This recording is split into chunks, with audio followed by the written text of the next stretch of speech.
Now, there's a lot of these sites out in Australia and America, like Kickstarter. Who's heard of Kickstarter campaigns? Yeah, GoFundMe campaigns. There's a lot of those crowdsourcing funds. In fact, the first product to come on Amazon via a Kickstarter campaign was this esky.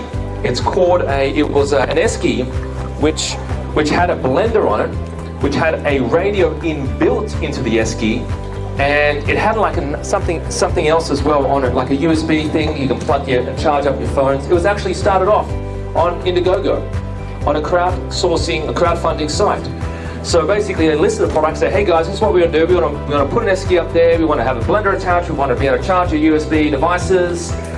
We're thinking $40, basically $40-50. Give us the money, and essentially what they do, if you donate money, you're on the wait list or something, you get the first product, right? But then they end up putting it on Amazon and it became a bestseller.